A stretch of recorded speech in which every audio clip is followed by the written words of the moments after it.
we met in New York many years ago, and you've always been such a great inspiration to me, just in the fire that burns in you and the way you share it so beautifully and generously, whilst at the same time having boundaries and living in a world that can also be masculine, the film world and the production world. And I know that you're also supporting actors now with Actors Rising, which is your initiative to work with actors. And so I'd love to hear a bit from you about how you started on this journey. Yeah, for me, it was, I had an interest or a spiritual awakening, maybe through several things that interested me. One of them, when I was 12 years old, I think I read Shirley MacLaine's book. I can't remember, but it's an autobiography, and she talks about how she cured herself of cancer. And I know it's a little weird, like a 12-year-old girl raised in Germany. What would she have in common with like a Shirley MacLaine, is a Hollywood star in probably at the time in her 60s, you know what I mean? So, but that's when I got interested in tarot, and I got interested in all kinds of spiritual paths that led me when I was 18 to India, and to accept an Indian guru into my life as my guide. That's where I started yoga, was also in India, and meditation. So it started there, and at the same time, it was really parallel. Princess, please, this is a delicate construction here. Don't ruin it. She's like moving the camera around. I at the same time I started in the theater, and I was in a repertory company in Zurich, and I was the youngest person in the company, and I was the only one at the time who was interested in anything spiritual. That is not the spirituality that our profession inherently is inherent in the actual act of acting, which is a spiritual work anyway, even for those people who say this is hocus pocus. There is a part of you that you have to tap in that is mysterious, it's not cookie cutter, and people take it from wherever they find their access. But a lot of people at the time, at least, were struggling with their, I would say, sanity, and also their physical health, in terms of there was a lot of drinking in the company. There was suicide, there was physical abuse, that like there were a lot of acting out. And in those days, because we have to look at it as that was back in the day, there was this sense that if you choose this profession, you have to suffer. And you have to be willing to suffer through, and to work with people who treat you like shit, who, in order to get jobs, you are like, at the mercy of. There was a lot of that going on. And since I had started to meditate, I incorporated that into my work, but still kept it very separate. So it was like, that was my spiritual life, my yoga, my meditation, my contemplation, my, all of that. And then there was, and I always felt that I have to kind of brace myself to get into the world of, of the theater, and deal with the people in the theater. And I was laughed at a lot because I had a little altar with a candle, with my incense, with my, picture of my teacher. And, people would like make jokes about it, oh, the hocus pocus, just doing the hocus pocus again. So what happened was that for the longest time, I felt like I had to hide who I truly was in the world that, was my chosen. I wouldn't even call it a profession. It was a calling that I had when I was 5 years old. I always knew that I wanted to act. And so it was a time of real struggle, of trying to somehow make both paths work. But it felt like in the acting world there was not a lot of room for the exploration that I did in my spiritual work. And but it was, the thing that I set out to do, and I was lucky. I, always at work. There was always something going on, either theater or film or TV, and I was doing really well. And I pursued, and this is also how we met. So over the years, I pursued different healing techniques to deal with anxiety. I had a really, really terrible stage fright that would rear its ugly head. And I also, I then came to America because I wanted to learn how to work from the inside out versus in Europe, it's more from the outside in. So Dustin Hoffman versus Laurence Olivier, that famous thing. And I found it. Like, I'm very grateful to my own spirit guiding me here to the States and to learn with the best. Like Uda Hagen was my teacher from the HB studios. I studied with Susan Batson. I studied at the Actor Studio, and so I learned different techniques. One of which is method, very method actor, where you really go into the character as if the character is you. And not only myself, but I saw some actors not being able to shed the character. So what you learn in drama school is how to enter the character. How can you open up all of your senses to let that character enter and express the individual quirks and foibles of that particular character. And I found that I was suffering from the fact that I was carrying around so many characters. They didn't leave me. They would stay with me, but not in a healthy way. Not in a like, oh yeah, I love playing, it's Lady Anne, and Lady Anne is part of Lady Anne is me, and it's always with me. It wasn't integrated. So in order to deal with all these things, I reached out, and I didn't even know why I was doing it, but I was drawn to different types of yoga, like you. Kundalini yoga came into my life, then yoga therapy with Guru Dharam, excellent teacher, and then theta healing with Viana Stibal, which is an excellent healing modality, and NLP, and what else did I do?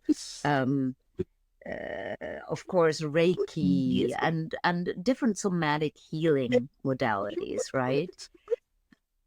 And then there came the point in which I felt so full of the different techniques and the different spiritual paths that, and I was lucky. in the first part of my life, my career was going really well and I had really good money. So I was able to do that. Once I met my husband, I was working less and I was raising 2 kids and all of that. Still working, but not as much as before. Wow. Also, I changed the language of my output. Before that, it was German. All of a sudden, then I moved to France. I was working in France. And then I met my husband Wow. and I was in the English-speaking countries. I was first in LA, then London, then LA, then London, then New York, London, New York. It was but all English-speaking. So I lost my demographic of where I was comfortable and doing well. And that alone was a struggle to deal with all the rejection, to deal with not, all of a sudden not being as successful as I was before, to be a small fish in a big pond versus being a big fish in a small pond. That kind of stuff came up. Then, of course, aging as a woman in Los Angeles. Podcast, right? Like we could speak volumes. I mean, that is a whole other podcast. Yeah. So I like the reason why I found Atlas Rising was like, what is it that has helped me? And then I looked at my Atlas friends, who a lot of them are struggling to pay the rent, if they don't have a partner who picks up the slack. And so I thought, well, I was really, really lucky to have had such a good career and then have had the means and the time, because I have a partner who supported me, to go out and learn all these things. So not everybody's able to do that. So I thought that gives me kind of a duty to share the things I found. And first I started sharing with actors, friends, just as friends. Oh, have you tried this technique for anxiety? Have you done this? Maybe you should. And then I thought, why not create a space and the ability for people to come and say, hey, I'm struggling with this, where I have a lot of tools to help. So this is how Actors Rising started. Yeah, this is so, and it's so beautiful. Yeah. So now, so from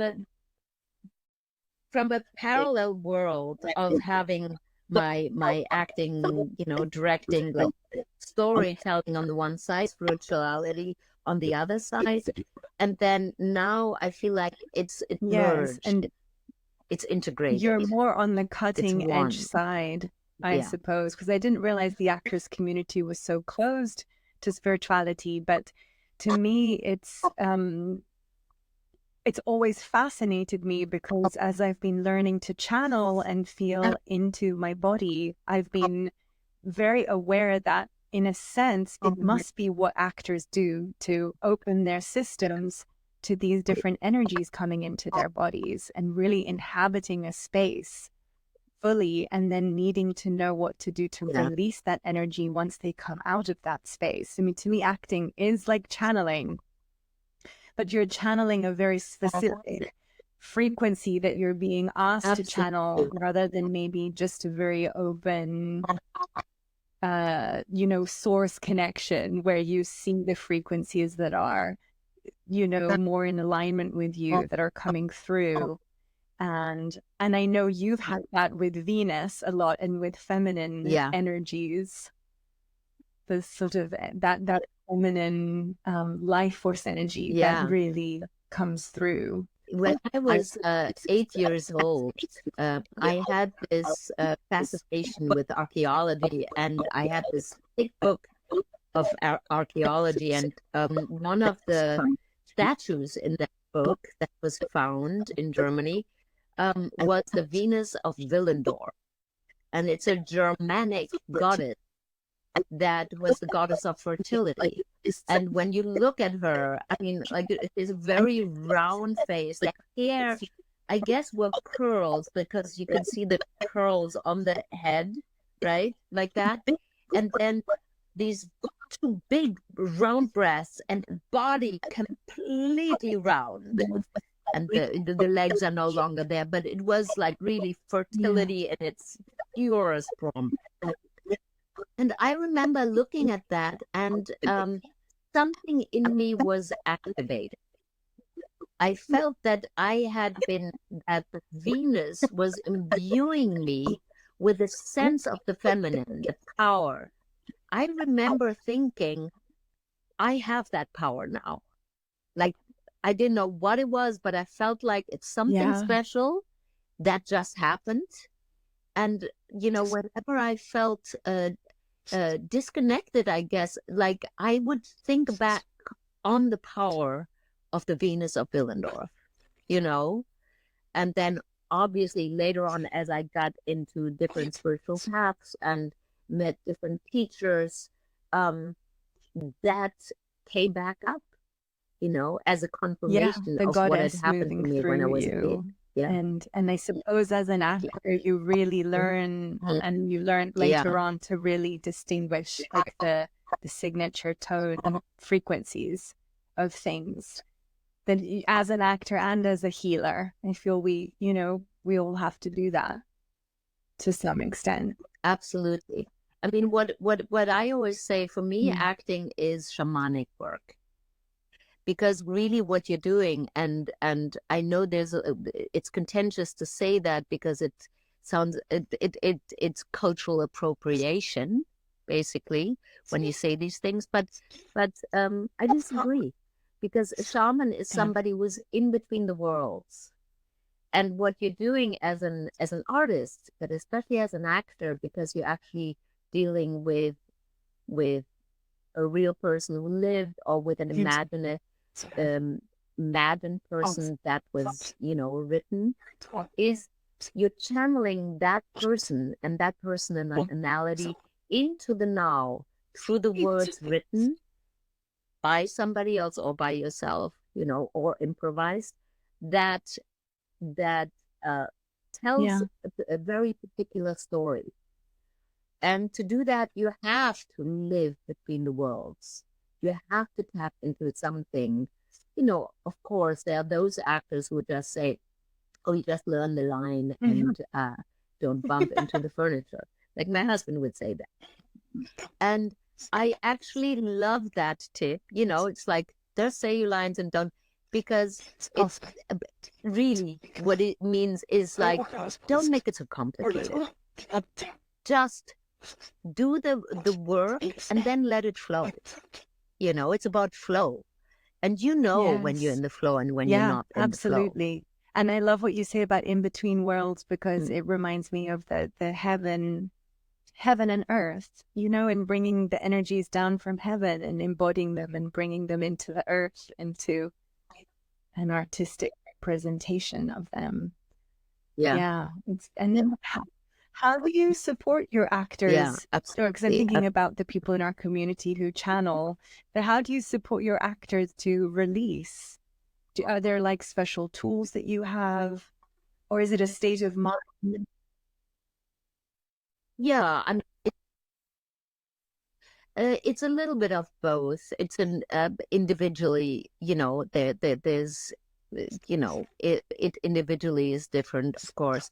But I work with mindset and belief system, and theta healing is an amazing tool for changing a belief system. Like, for example, if you want a certain success, but your belief system is that you're not good enough, that you are not this enough, not thin enough, not tall enough, not young enough, not this enough, then no matter how much you want that success and you feel like it's yours, you will always sabotage yourself.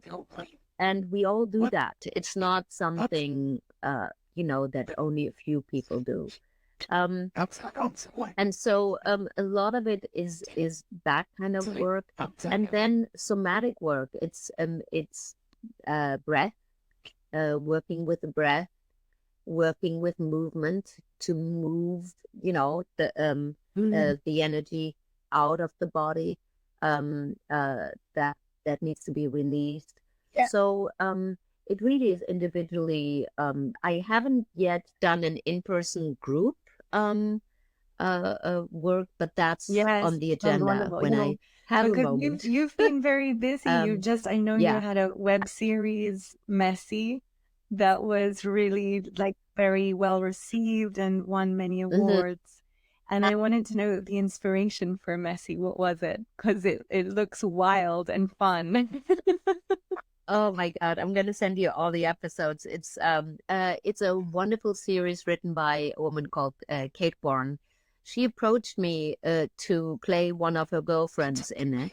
And when we did the reading at a theater, I could just see the whole series in front of my eyes.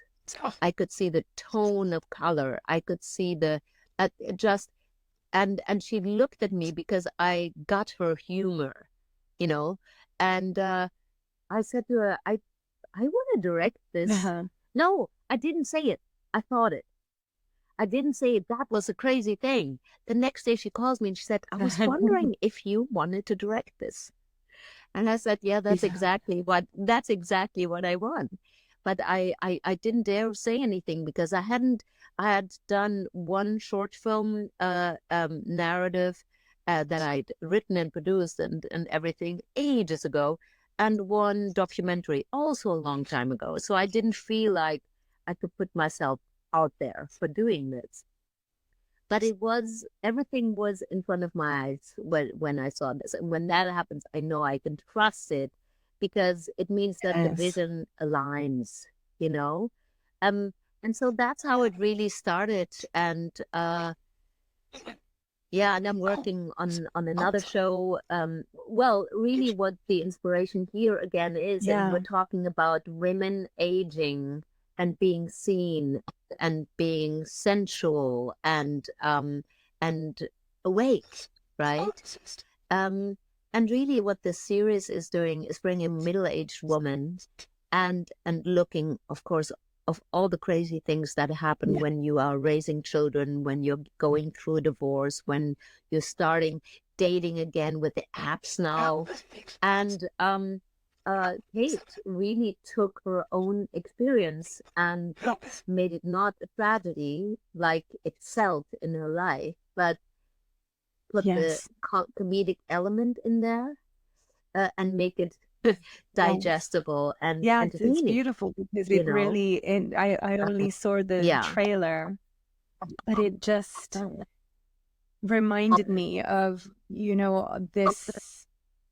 this idea of how we seem to have a cap on our sexual energy or how attractive we are. And this is so different to what the goddess is showing us, which is your sexuality is your divinity.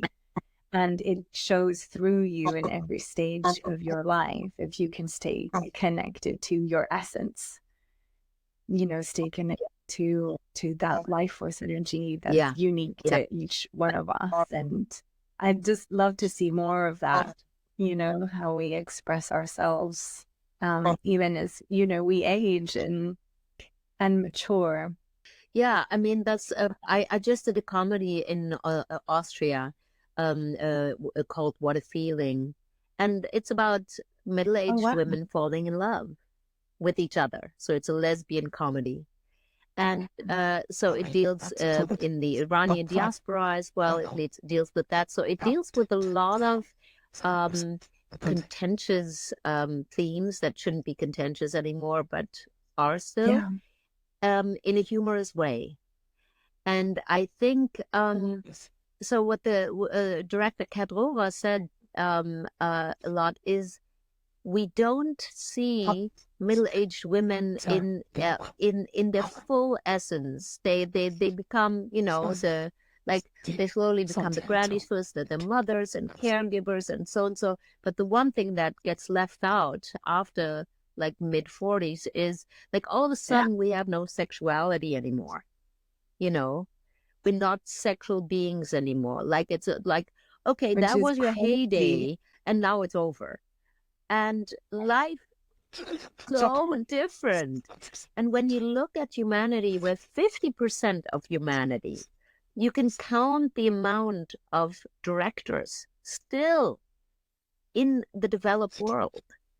In general, there are actually more female directors in what we call undeveloped countries than there are in the developed world, which is interesting to note. And I think it is really time for women to write their stories, tell their stories, and empower each other, because we are also the demographic that are the consumers. So why are we not making something for the actual consumer? Yes, absolutely. You know?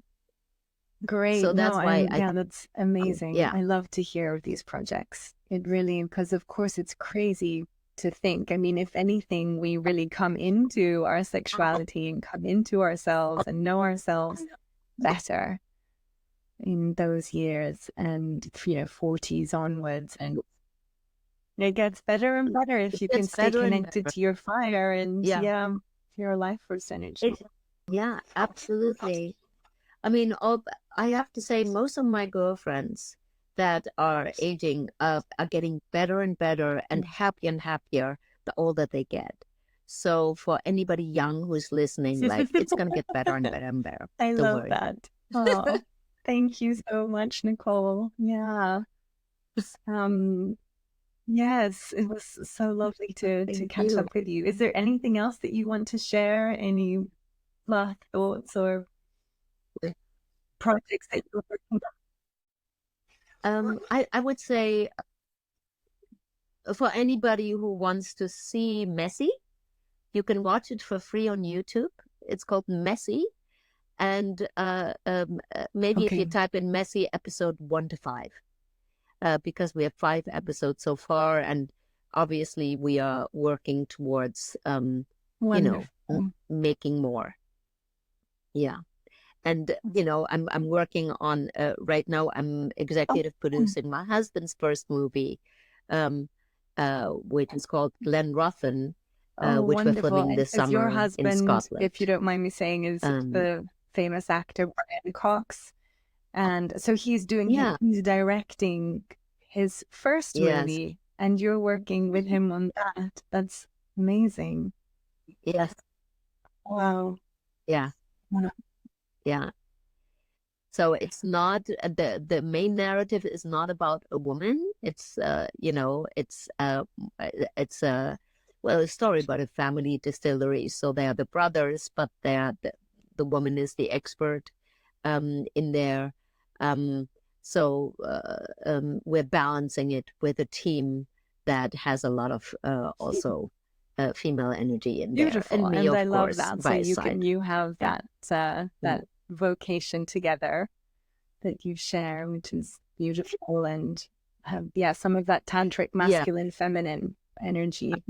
Absolutely. And like, it's all good for us as women to evolve and to rise, but if we are leaving out the other half of humanity, or however the amount is, that won't work either.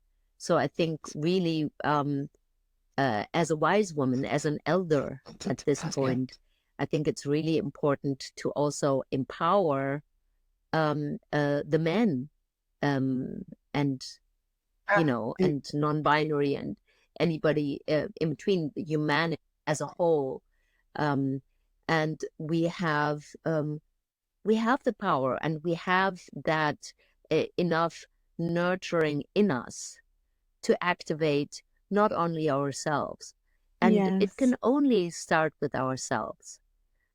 When we change the way that we walk the earth, and if we bless the earth with each step we take, there is a ripple effect that happens. And magical things happen around you, and magical people are coming into your life. And the feminine really can do a lot of healing, for Mother Earth, but heal the masculine too, or support the masculine in many ways. It's really beautiful. Yeah. And the masculine has to learn how to yield to the feminine. And that is not a power play. Those men who I found who are successful not only in their profession, but in life and in relationships, are those who understand that if you empower women around you, they will take care of you, and you will be empowered. And if you suppress the feminine, then you will get rebellion and you will get destruction, as we see, what's happening in Iran, the way that women are being suppressed. Oh, this is something I actually thought would be an interesting segue in terms of talking about feminine power and spirituality. Like, I think a lot of people see spirituality as this thing, or you go to this retreat and it's really spiritual because you have to turn your phone off and all you're doing is meditate and chant and be happy. And then you go back into the world, into the neurotic world, and until you can't bear it anymore, and then you go to another retreat. But really, the work is how to integrate that work into your individual life. And, the goddess activation can have many forms. But when you look at the woman, I'm getting goosebumps. When you look at the woman life freedom movement in Iran, which happened like a year and a half ago when Masa Amini was killed for wearing her hijab the wrong way, that sparked a movement where really women and their allies rose up with no more, like, we will no more take this oppression. And the power through these young women in Iran that put their lives on the line for the collective freedom and liberation, that has sparked a different kind of spiritual path for me, the activist part. And I think what is fortunate is when you have a spiritual path and then you activate your activism with that. You imbue everything you do with that. So it doesn't lead to more destruction and depression, because when we focus on what's happening outside and that's the only thing we see, of course, we will be depressed and not be able to function. So we have to find that spark, and you call it the fire within. And that can mean standing up for the women in Iran, standing up for the women in Syria, in Afghanistan, standing up for the innocent people in Gaza, standing up for, of course, the people in Israel, and the victims of October, like standing up for justice, becomes something that is coming out of an overflow, a well of goddess activation. Absolutely, that fire burning. The feminine. Those of us who feel that call to act and,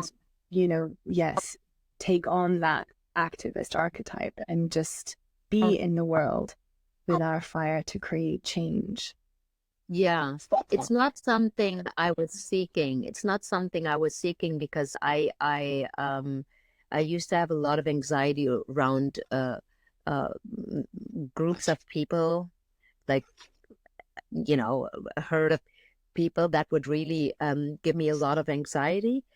And I now feel it's strange. It's like when you have purpose and when the cause becomes more important than your own little triggers, you overcome a lot of things that might not have been in your conscious it might have not been your conscious choice, Right. but you're being put there for a reason.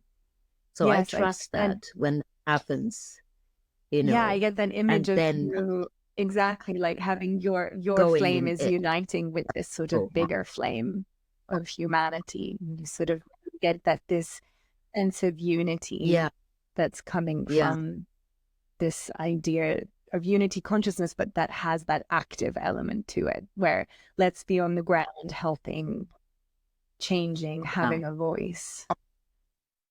You know, when you hear the call, you got Yeah. to step up to the plate, you know. Um, and there is no like, don't force anything, I would say, but when you feel the calling, you know, and everybody works in different ways, and everybody has a different place in this world, but there is a place for everybody, and just trusting that the path will show up Beautiful. when you're ready. Thank you. Yeah. Thank you so much, Nicole. Thank you for firing us up. It's so good to see you, and I hope that we'll be able to catch up again soon in some part of the world.